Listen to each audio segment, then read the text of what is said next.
You know what day it is? It's Friday again. So you know what that means? Freestyle Fridays. I'm gonna give you that 5 minutes in that co-living space, and I hope you're having a great day. Champagne wishes and caviar dreams. So let's get right to it. So again, we're talking about co-living. So here we're talking about more the interior, the structuring, the modeling, the design, right? So let's get right to it, right? So I wrote some information here, structuring and redesigning to make it feel like a home, right? So that's very important, especially when you have a different type of people coming in. Again, home is very important for everyone. It doesn't matter who, right?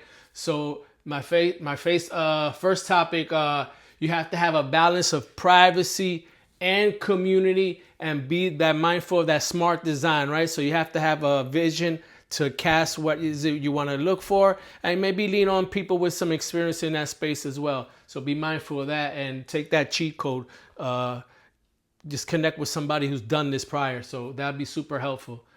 And then kind of let's follow up with that. So then on the ratios, let's get into some ratios. You want to maintain a 3-to-1 bedroom to bathroom ratio. That's very important. And you want to aim for a 5 to 8 bedroom count, which is the sweet spot. That's kind of the industry norm. That's where it makes kind of sense for you to have that layout. So remember that bathroom to bedroom count, that 3-to-1, and 5 to 8 on the bedroom. That's that sweet spot, right? Then I wrote down here, lack of bathrooms equals unhappy tenants. You do not want that headache on your hand. Unhappy tenants, it's going to be an issue. Imagine, you having 8 tenants and you have 2 bathrooms. And let's say you have a mix, you have a couple of women who are living in the space as well. And women probably gonna need a little more bathroom time, right?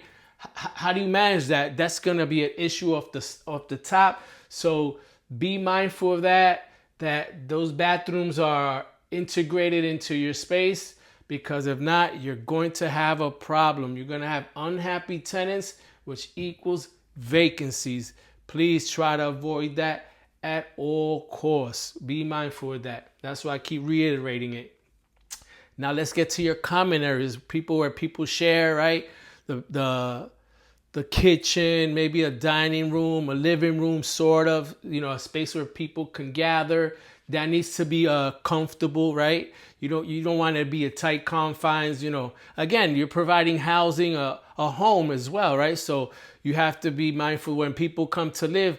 They want to exhale when they get home, right? So they want to have a place where at least they can chill, relax, make a cup of coffee, a cup of tea, a sandwich, whatever it is to your liking, or just to sit down and crash for a second. So you want to be practical and you want to be mindful of that, right? And comfortable. Comfortability is very important.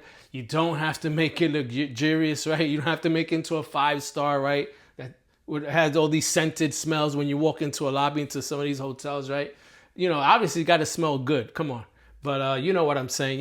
There has to be some type of practicality when executing all these things, right? So be mindful of that. And then the payoff, right? The payoff is super important, right? The payoff, you have to have, like I repeat all this again, right? You have to have smart layouts. You have to make smart choices in regards to your layouts, right? So again, you might lean on someone who's actually done this, or have that vision that you can lean on again, right? Because the payoff is you have a smart layoffs. That means longer tenancies. Longer tenancies, what does that mean?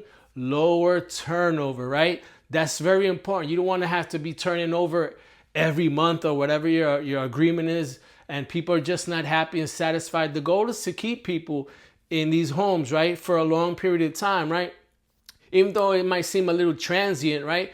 Regardless of the fact, if you can provide a comfort zone for people, right, there's no reason for them to leave, right? They're very harmonious and you're on top of the culture, right? So you have to be mindful of that, of different personalities as well. But if you can maintain all these things, right, you can be very profitable and very successful, and people can be very satisfied with a service that you're providing. So all these things encompass kind of the inner structures of the design of a house. So I'm glad to be able to bring you this information. Again, like, follow, and share. That 5 minutes is up.